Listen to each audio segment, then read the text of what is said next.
Moment of inertia మీద ఒక question. ఇక్కడ ఏమంటే ఒక యూనిఫామ్ సర్క్యులర్ డిస్క్ ఉంది, దాని radius R, mass M, rotating about its centre of mass perpendicular to its plane. అంటే ఏమి ఇక్కడ కనిపిస్తున్న పెద్ద డిస్క్ యొక్క moment of inertia about its own axis I1 అనుకుంటున్నా, దాన్ని mr²/2 అని రాస్తాం. తర్వాత ఏమైంది, ఇందులో నుంచి ఒక చిన్న డిస్క్ని రిమూవ్ చేశాడు, దాని రేడియస్ R/2, ఆరెంజ్ కలర్లో కనిపిస్తుంది కదా అది. అయితే దీని మాస్ ఎంత అని అంటే, రిమూవ్ చేసిన డిస్క్ యొక్క మాస్ ఎలా ఫైండ్ అవుట్ చేస్తామంటే mass per unit area calculate చేసుకొని రాస్తాం. సో పెద్ద డిస్క్ యొక్క mass per unit area M/πr², small disc యొక్క mass per unit area m/π into radius వచ్చి ఇక్కడ R/2 కాబట్టి R/2².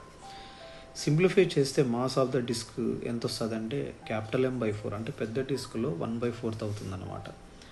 నువ్వు ఏం ఫైండ్ అవుట్ చేయాలంటే ఇంకా రిమైనింగ్ పార్ట్ యొక్క మొమెంట్ ఆఫ్ ఇనర్షియా ఎంత అబౌట్ ఇట్స్ ఓన్ యాక్సిస్, అంటే about centre of mass remove చేసిన తర్వాత. మీరు కింద డయాగ్రామ్ చూసినట్లయితే పెద్ద డిస్క్లో నుంచి చిన్న డిస్క్ రిమూవ్ చేసేసిన తర్వాత మిగిలిన పార్ట్ నీకు కనిపిస్తుంటుంది. సో ఈ రిమైనింగ్ పార్ట్ యొక్క moment of inertia about centre of mass మనం ఫైండ్ అవుట్ చేయాలి ఇప్పుడు. ఓకే, దానికోసం నేను ఏం చేస్తున్నానంటే, ఓకే, చిన్న డిస్క్లో నుంచి, అంటే పెద్ద డిస్క్ యొక్క మొమెంట్ ఆఫ్ ఇనర్షియా నుంచి చిన్న డిస్క్ యొక్క మొమెంట్ ఆఫ్ ఇనర్షియాని రిమూవ్ చేయాలి. అది ఎలాగనంటే, moment of inertia of small డిస్క్ని ఎలా రాస్తానంటే, first about centre of mass I2 అనుకుంటా, అబౌట్ 1 and I2 అనుకుంటా, centre of mass small disc నుంచి అయితే I1 అనుకుంటా. పారలాక్సిస్ థియరం ప్రకారము moment of inertia about any axis, ఇక్కడ I2 కాబట్టి I2 is equal to moment of inertia about centre of mass plus mass into distance between the two parallel axis square. I1 అంటే ఇంతకుముందు రాసాము already మనము, ఏమని mr²/2 అని. So small disc యొక్క mass M/4 కాబట్టి M/4, radius R/2 కాబట్టి R/2² divided by 2 plus small m అంటే మళ్ళీ M/4, స్మాల్ r అంటే distance between the two parallax R/2 కాబట్టి R/2². దీన్ని సింప్లిఫై చేస్తే నీకేమొస్తుంది అంటే 3mr²/32 వస్తుంది అనమాట.